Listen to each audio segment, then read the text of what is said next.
আসসালামু আলাইকুম ওয়া রাহমাতুল্লাহি ওয়া বারাকাতুহু। আলহামদুলিল্লাহ আলহামদুলিল্লাহি ওয়াহদা ওয়াসসালাতু ওয়াসসালামু আলা মান লা নাবিয়্যা বা'দা। ওয়ালিমান খাফা মাকামা রাব্বিহি জান্নাতান। সাদাকাল্লাহুল আলিয়্যুল আযীম।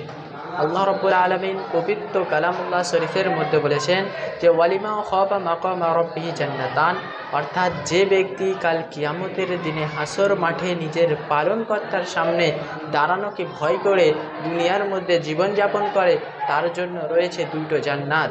অর্থাৎ নিজের নফসের বিরুদ্ধে যে ব্যক্তি আমল করে সে ব্যক্তি কাল কিয়ামতের দিনে দুটো জান্নাত পাবে।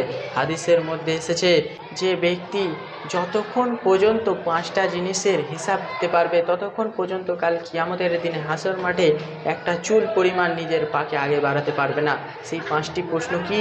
সেই পাঁচটি প্রশ্ন সর্বপ্রথম আল্লাহ রাব্বুল আলামিন জিজ্ঞাসা করবে যে পুরো জিন্দেগি সম্পর্কে, অর্থাৎ আল্লাহ রাব্বুল আলামিন যে আমাদের 60 থেকে 70 বছরের যে হায়াতটা দিয়েছে সেই হায়াতের জিন্দেগিটা আমরা কোথায় কাজে লেগেছি।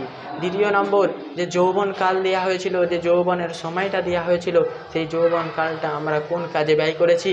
এবং 3 নম্বর, আমরা কোথা দিয়ে ধন সম্পদ উপার্জন করেছি। 4 নম্বর বলা হবে কোথায় ওই ধন সম্পদটা আমরা খরচ করেছি। আর 5 নম্বর বলা হবে যে তোমাকে যে যতটা ইলম দেওয়া হয়েছিল সে ইলম মোতাবেক কতটা আমল করেছো।